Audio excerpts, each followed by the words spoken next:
Good morning दोस्तों, आप सभी का बेस मेकर क्लासेस में एक बार फिर से स्वागत है। दोस्तों आज हम एक नया चैप्टर के बारे में पढ़ेंगे दोस्तों, जो साइंस का चैप्टर है यूपी बोर्ड क्लास 7th का। आज हम इस चैप्टर का नाम पदार्थ की संरचना एवं प्रकृति है। इसके बारे में हम बहुत अच्छे से अध्ययन करेंगे और इसके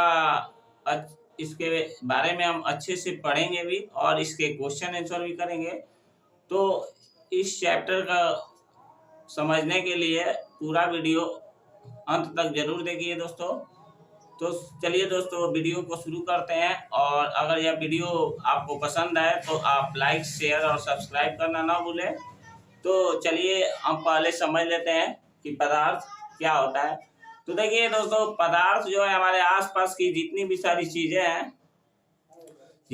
चीजें हैं उसे हम क्या कहेंगे? पदार्थ कहेंगे।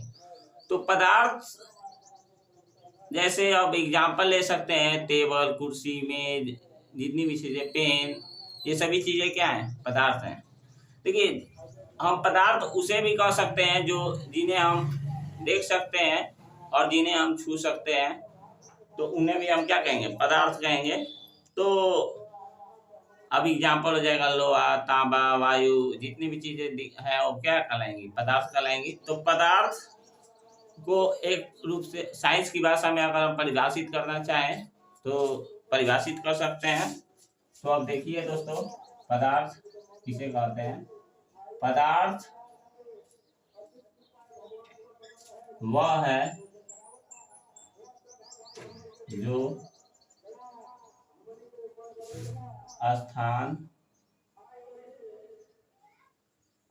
घेरता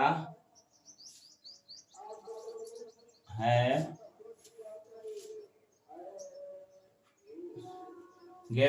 जिसमें भार होता है और जिसका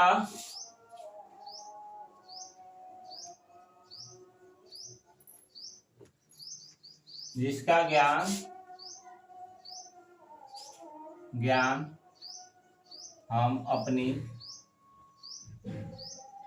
इंद्रियों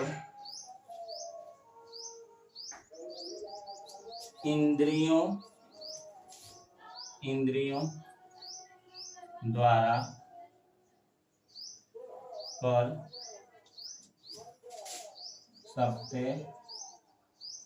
सकते हैं।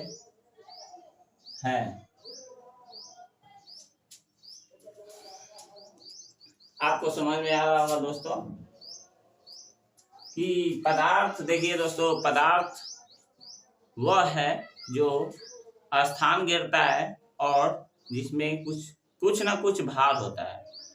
अब देखिए, तो पदार्थ आप लोगों को समझ में आ रहा होगा कि जैसे अब कोई भी चीज हमारे आसपास दिख रही है वो क्या है? सभी चीजें क्या है? पदार्थ है, क्योंकि वो जरूर स्थान घेरेगी, कुछ ना कुछ तो जरूर स्थान घेरेगी और उसमें कुछ ना कुछ तो जरूर भार होगा। अब ये नहीं है कि वो उसका भार ही नहीं होगा, तो वह चीज पदार्थ नहीं कहलाएगी। जिसमें अगर भार नहीं होगा और वह स्थान नहीं घेरेगा तो उसे हम पदार्थ नहीं कह सकते। तो पदार्थ उसे हम कहेंगे जिसमें क्या होता है? भार होता है और कुछ ना कुछ वो स्थान घेरता है, उसे हम क्या कहते हैं? पदार्थ। तो आप लोगों को एग्जाम्पल हम बता दें तो पदार्थ का एग्जाम्पल जितनी भी सारी चीजें दिख रही हो क्या है? पदार्थ है। तो जैसे पेन हो गया, टेबल हो गया, उसके बाद क्या हो जाएगा? घड़ी हो गया। ये सभी चीजें क्या है? पदार्थ है, क्योंकि इसमें कुछ ना कुछ भार भी है और ये स्थान भी घेरती हैं। तो पदार्थ आप लोगों को समझ में आ गया होगा कि पदार्थ क्या होता है। तो अब हम समझ लेते हैं कि पदार्थ, अब एक नया टॉपिक लेते हैं इसी चैप्टर का, पदार्थ के निर्माण की मौलिक इकाई।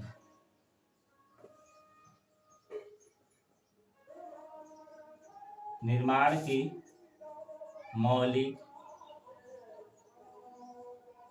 मौलिक इकाई। पदार्थ के निर्माण की मौलिक इकाई। हेडिंग का क्या नाम है? पदार्थ के निर्माण की मौलिक इकाई। देखिए अब जैसे कोई भी चीज है, अब वो या कुछ भी हो, मतलब वो जैसे अब उसका निर्माण तो जरूर हुआ होगा। अब ये तो नहीं है डायरेक्ट टपक गया है, वो बनकर ही आया होगा कहीं से न कहीं से, और उसका निर्माण में कुछ ना कुछ चीजें ऐसी लगी होगी जिससे वह निर्माण होकर हमारे पास पहुंचता है। तो देखिए समझ लेते हैं कि मौलिक इकाई क्या होता है। तो देखिए दोस्तों, कोई भी चीज है तो जहाँ जिस छोटे से छोटे चीज से बना है उसे ही हम क्या कहते हैं? मौलिक इकाई कहते हैं। तो अब चलिए समझ लेते हैं। अब देखिए पदार्थ किससे बना है? पदार्थ किससे बना है? तो पदार्थ अनेक छोटे छोटे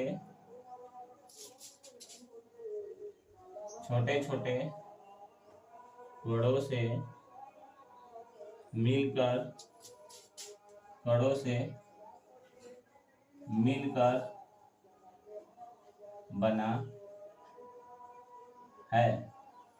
पदार्थ देखिए, पदार्थ अनेक छोटे छोटे कणों से मिलकर बना है। अब जैसे कोई भी चीज है तो वो किसी न किसी कण से मिलकर ही बना है। तो जिन्हें हम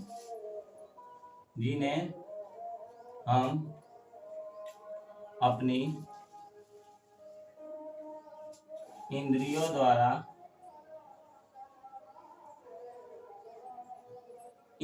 द्वारा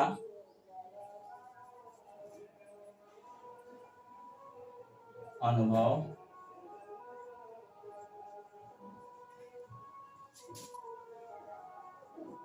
कर सकते हैं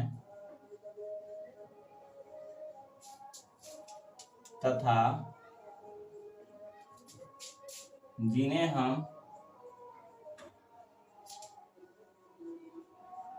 अपनी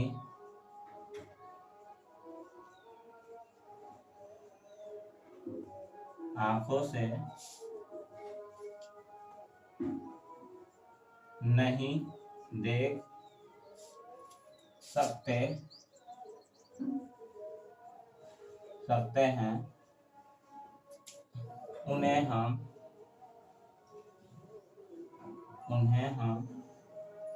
परमाणु या अणु कहते हैं।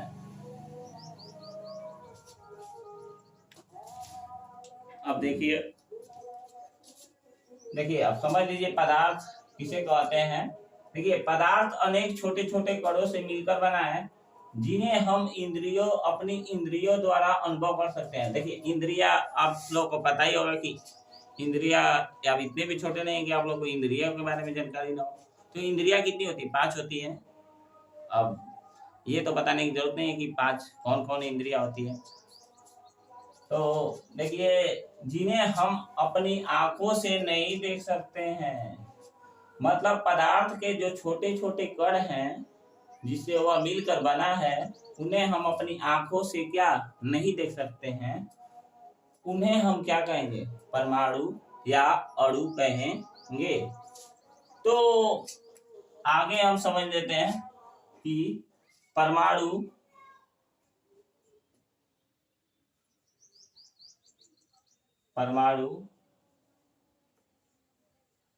पदार्थ का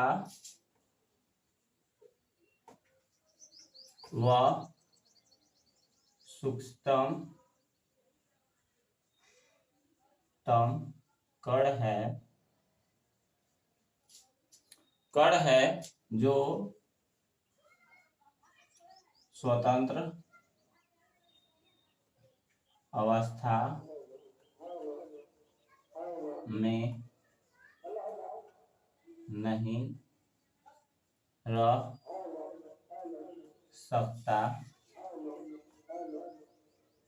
नहीं रह सकता है। देखिए परमाणु पदार्थ का वह सूक्ष्मतम कण है जो स्वतंत्र अवस्था में नहीं रह सकता है। मतलब स्वतंत्र का मतलब समझ रहे होंगे, जैसे फ्री, तो आप लोग जो है अपने गार्जियन से फ्री नहीं रह पाते होंगे, वैसे ही पदार्थ भी है, फ्री नहीं रह सकता है, मतलब स्वतंत्र नहीं रह सकता है, ओके, किसी न किसी के बस में रहता है। पदार्थ किसी न, परमाणु जो होता है किसी न किसी के बस में रहता है। तो आगे समझेंगे कि किसके बस में रहता है परमाणु, तो आप लोगों को चीजें समझ में आ रही होंगी। अब आप लोगों को अच्छे तरीके से पदार्थ समझ में आ गया होगा कि पदार्थ क्या होता है और पदार्थ का निर्माण की मौलिक इकाई क्या होती है। तो हम उम्मीद करते हैं कि यह मतलब जो अभी डिफिनीशन लिखवाया है आप लोग को समझ में आ गया होगा कि देखिए, पदार्थ परमाणु का वह सूक्ष्मतम कण है जो स्वतंत्र अवस्था में नहीं रह सकता है। तो आगे हम समझ लेते हैं।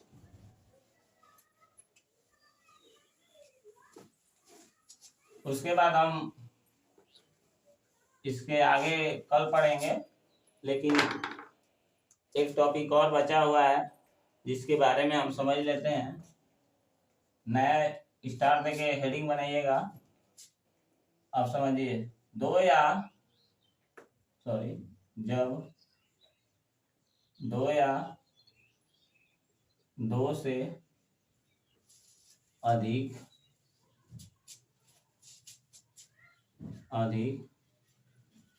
परमाणु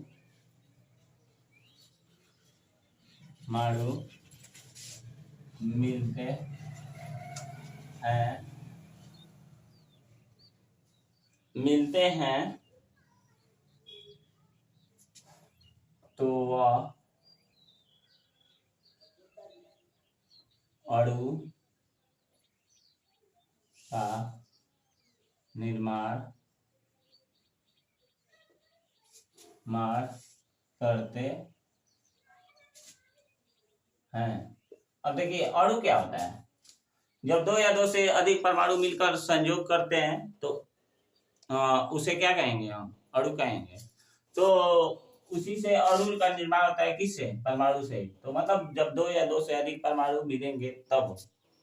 तो आप लोग पदार्थ, परमाणु और अणु के बारे में समझा दिए हैं और अच्छे तरीके से समझा दिए हैं कि आपको इसमें कोई भी कंफ्यूजन नहीं हो सकता है। अगर इसके बाद भी आप लोग को इसमें कोई कंफ्यूजन होगा तो आप कमेंट बॉक्स में जरूर छाप सकते हैं कि आपको कहाँ कंफ्यूजन हुई और कैसे कंफ्यूजन हुई। तो देखिए, जब अणु दो या दो से अधिक परमाणुओं का समूह होता है तो वह किसी न किसी चीज द्वारा जुड़ा होगा। तो जिस चीज द्वारा वह जुड़ा होता है उसे हम क्या कहते हैं, बंध कहते हैं। तो जो अणु होते हैं, जो परमाणु, जो दो या दो से अधिक परमाणु मिलकर एक अणु का निर्माण करते हैं। तो अब कहने का मतलब ये है कि जब कोई भी दो चीज मिलेंगी तो वह आपस में कैसे जुड़ेंगी, किसी न कोई किसी के द्वारा ही जुड़ेगी। तो वह किसके द्वारा जुड़ी होती है, तो बंध के द्वारा। किसके द्वारा जुड़ी रहती है, आपस में एक बंध द्वारा जुड़ी होती है, जिसे हम इंग्लिश में बॉन्ड भी बोलते हैं। तो परमाणु जो होते हैं आपस में जुड़कर एक बॉन्ड द्वारा वो किसका निर्माण करते हैं, अणु का निर्माण करते हैं। तो उनके बीच देखिए, उस बॉन्ड के बीच भी, मतलब जो परमाणु बॉन्ड बनाए हैं उनके बीच भी एक आकर्षण बल होता है। अब जैसे हमारी पृथ्वी के पास भी एक क्या है, आकर्षण बल है, जिसकी वजह से हमारी पृथ्वी जो है सारी चीजों को अपने पास क्या करती है, खींचती है। वैसे ही जो परमाणु भी होते हैं वो दो या दो से अधिक जब मिलते हैं तो अणु का निर्माण करते हैं और एक बंध द्वारा जुड़ते हैं। उस बंध को जोड़ता कौन है, तो एक आकर्षण बल जोड़ता है। तो अणु को किसी भी पदार्थ के उस सूक्ष्मतम कण के रूप में परिभाषित कर सकते हैं जो स्वतंत्र अवस्था में स्वतंत्र रूप से अस्तित्व में रह सकता है। अब देखिए, अब जो अणु है वो मतलब वो स्वतंत्र अवस्था में रह सकता है। तो अब 2 हेडिंग बचा हुआ है, उसको कंप्लीट करके अब उसके बारे में, अब इस चैप्टर के बारे में कल पढ़ेंगे। तो 2 टॉपिक बचा हुआ है, उसको क्लियर कर दे और आप उसके बाद कल समझेंगे। देखिए, अणु का और परमाणु का ये डिफिनीशन एक और तरीके से देते हैं साइंस की भाषा में। तो देखिए, अणु किसी पदार्थ की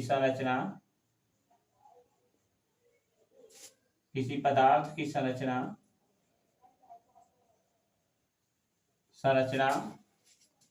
संरचना का सबसे छोटा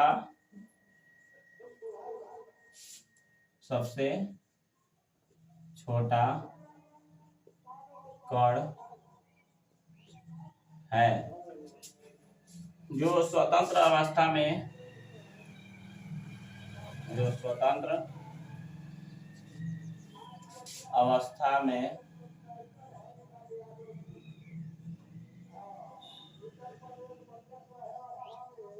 रह सकता, स्वतंत्र अवस्था में रह सकता है, किंतु वह रासायनिक अभिक्रिया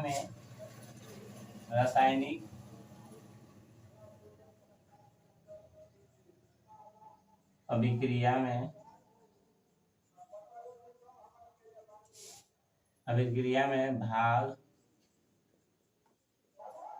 नहीं ले सकता है।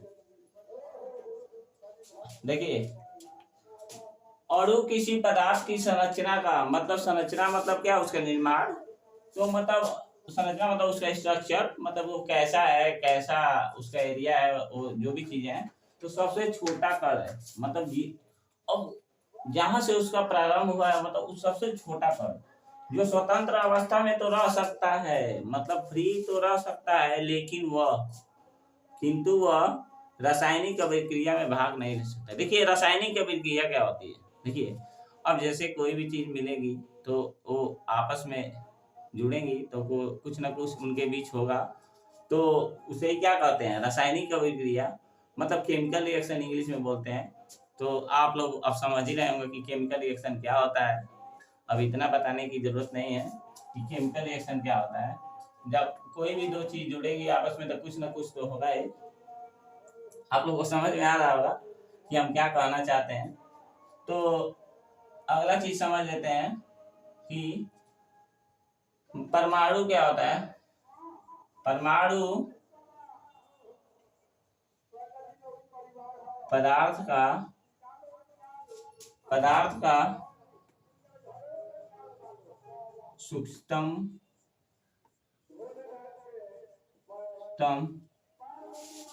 कण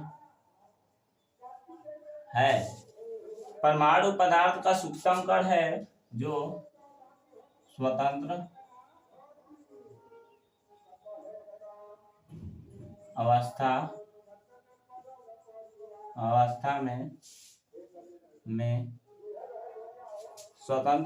में नहीं रह सकता है। अब देखिए, अणु रह सकता है स्वतंत्र अवस्था में, लेकिन परमाणु जो है नहीं रह सकता है,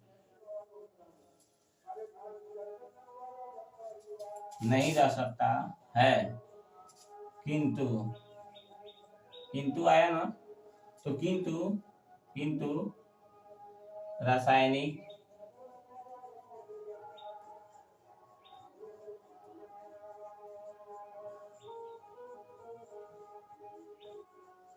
क्रिया में भाग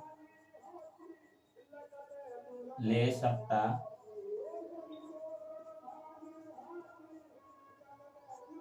देखिए, परमाणु पदार्थ का सूक्ष्मतम कण है, मतलब ये भी क्या है, छोटा ही कण है, मतलब सबसे छोटा कण है, जो स्वतंत्र अवस्था में नहीं रह सकता है, मतलब वह फ्री नहीं रह सकता है, किंतु बट यह रासायनिक अभिक्रिया में भाग ले सकता है। मतलब केमिकल रिएक्शन में क्या कर सकता है, ये भाग ले सकता है। तो आप लोगों को समझ में आ रहा होगा कि इतनी सारी चीजें हम पढ़ा दिए, आप लोगों को सब कुछ समझ में आ गया होगा। अगर इसके बाद भी आप लोगों को अगर कंफ्यूजन होता है तो आप कमेंट बॉक्स में जरूर छापिए, हम उसका रिप्लाई जरूर करेंगे। देखिए दोस्तों, हम इतना गर्मी है, आज कोई भी पढ़ाता है तो वह मेहनत से ही पढ़ाता है और अपने लगन से ही पढ़ाता है। तो दोस्तों, आप लोगों का ही सपोर्ट चाहिए हमको, कि आप लोग जितना से जितना सपोर्ट कर सकते हैं करिए, और जितना सपोर्ट करेंगे उतना ही हमको भी मोटिवेशन होंगे हम, और उससे हम क्या करेंगे कि अच्छे से अच्छे टॉपिक पर वीडियो लाएंगे और आपको अच्छे से अच्छे तरीके से समझाएंगे और पढ़ाएंगे।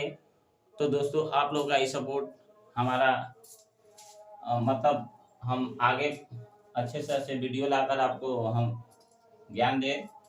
तो दोस्तों, आज के लिए इतना ही। तो आगे हम इस चैप्टर को बारे में पढ़ेंगे, तो हेडिंग बना लीजिएगा। कल का अगले दिन का मतलब जब भी साइंस का वीडियो आएगा तो अगला वीडियो इसी पर होगा, इसी चैप्टर पर, और उसका अगला हेडिंग है पदार्थ की अवस्थाएं। पदार्थ की अवस्थाएं। देखिए, अब इसे इंग्लिश में हम कहें तो स्टेट ऑफ मैटर, मतलब इंग्लिश में इसे मैटर कहते हैं पदार्थ को। तो मतलब स्टेट मतलब अवस्थाएं, मैटर मतलब मैटर, ऑफ मतलब की। तो मतलब अगला वीडियो जो होगा इसी पर होगा, साइंस का। तो स्टेट ऑफ मैटर पे होगा, पदार्थ की अवस्थाएं समझेंगे कि पदार्थ की अवस्थाएं कितनी होती हैं और उनका काम क्या होता है। तो देखिए, अगला जो वीडियो है वो आपका जीके पे आएगा। हम एक धमाकेदार जीके का चैप्टर, जीके का वीडियो लेकर आएंगे, जिसको देखने के लिए बेल आइकन प्रेस कर दीजिएगा दोस्तों। और आपसे एक बार और करना चाहेंगे कि आप लोग जितना हो सके सपोर्ट कीजिए, ताकि हमको भी कुछ लगे कि हाँ, हमसे आप लोग प्रभावित हो रहे हैं। तो अब ज़्यादा नहीं कहेंगे दोस्तों, इतना ही आज के वीडियो में। तो आगे अच्छे तरीके से और अच्छे कंसेप्ट के साथ हम पढ़ेंगे। और दोस्तों, यह वीडियो कैसा लगा आपको कमेंट बॉक्स में जरूर छापिएगा दोस्तों, और आपका यह चैप्टर जो है कैसा लगा। और आप लोगों को पहले भी ये चैप्टर पढ़ चुके होंगे, शायद कई दोस्तों 7th क्लास के जितने भी होंगे पढ़ चुके होंगे। तो आप लोगों को थोड़ा सा तुलना कीजिएगा कि आपको पहले कितनी जानकारियां थी और आज इस वीडियो को देखने के बाद कितनी जानकारियां हो गई। तो दोस्तों देखिए दोस्तों, कोई भी चीज़ है तो हम उसको आसान भाषा में समझाते हैं, मतलब अपने भाषा में। अब ये नहीं है कि जैसे मतलब कुछ भी आए बोलकर चले गए, लिखवा दिए, इतना सारा हो गया काम, ऐसे नहीं। चीज़ों को समझाते हैं पहले, उसके बाद हम लिखवाते हैं। और अब ये भी नहीं है कि अब हम लिखवा दिए तो अब कहेंगे कि ये पूरा याद कर लीजिएगा, ऐसे नहीं। हम चीज़ों को समझा देते हैं इतना कि आपको याद करने में परेशानी ही ना हो और आपको याद करने की दिक्कत ही ना हो। याद क्या करना है, आप चीज़ों को समझ गए, याद हो गई चीज़ें, आपके माइंड में सेट हो गया। तो आज के लिए धन्यवाद दोस्तों। अगर यह आपको वीडियो पसंद आया हो तो लाइक, शेयर और सब्सक्राइब करना ना भूलें, और कमेंट बॉक्स में ज़रूर छापिएगा दोस्तों कि यह वीडियो आपको कैसा लगा। धन्यवाद दोस्तों, धन्यवाद।